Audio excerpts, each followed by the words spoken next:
படுக்கையை உதறிவிட்டு வலதுபுறமாக சாய்ந்து படுத்து நாம் இந்த துவாவை ஓதலாம். பிஸ்மிக ரப்பி வலஅது ஜம்பி வபிக அர்ஃபஉஹு வஇன் அம்சக்த நஃப்ஸி ஃபர்ஹம்ஹா வஇன் அர்சல்தஹா ஃபஹ்ஃபல்ஹா பிமா தஹ்ஃபது பிஹி இபாதக ஸாலிஹீன்.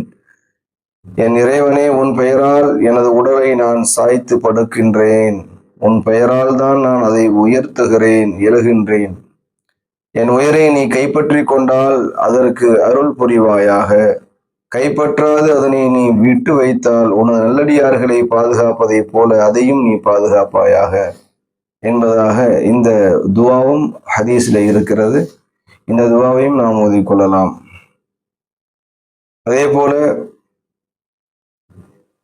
பிஸ்மில்லாவை கூறி படுக்கையை நாம் நன்கு உதறிவிட்டு வலதுபுறமாக சாய்ந்து படுத்து இந்த துவாவை நாம் ஓதிக்கொள்ளலாம். சுபஹானக அல்லாஹும்ம ரப்பி பிக வலஅது ஜம்பி வபிக அர்ஃபஉஹு இன் அம்சக்த நஃப்ஸி ஃபக்ஃபிர் லஹா வஇன் அர்சல்தஹா ஃபஹ்ஃபல்ஹா பிமா தஹ்ஃபது பிஹி இபாதக ஸாலிஹீன்.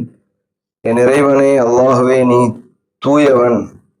உன்னால் தான் நான் எனது உடலை நான் சாய்ந்து படுக்கிறேன்.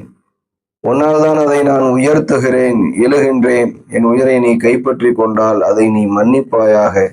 கைப்பற்றாது அதனை நீ விட்டு வைத்தால் உனது நல்லடியார்களை பாதுகாப்பதைப் போல பாதுகாத்துக் கொள்வாயாக என்ற இந்த துவாவை ஒரு சில வார்த்தை மாற்றங்களோடு வருகிறது, நாம் ஓதிக்கொள்ளலாம். தூங்குவதற்கு என்று அல்லாஹும் பிஸ்மிக அமூத்து வஹ்யா ஓடு சேர்த்து இத்தனை துவாக்கள் இருக்கிறது. வலதுபுறமாக சாய்ந்து படுத்த பின் ஓதக்கூடிய இந்த துவாக்களை, ஏதாவது சில நல்ல துவாக்களை நாம் தினந்தோறும் ஓதி வர வேண்டும். இதன் மூலமாக சிறந்த அல்லாஹுடைய பாதுகாப்பும் அல்லாஹுடைய அருளும் ஆஃபியத்தும் ரஹ்மத்தும் நமக்கு கிடைக்கக்கூடியதாக இருக்கிறது என்பதை நாம் புரிந்து ஒவ்வொரு நாளும் செயல்பட அல்லாஹ் தௌஃபீக் செய்வானாக. ஆமீன்.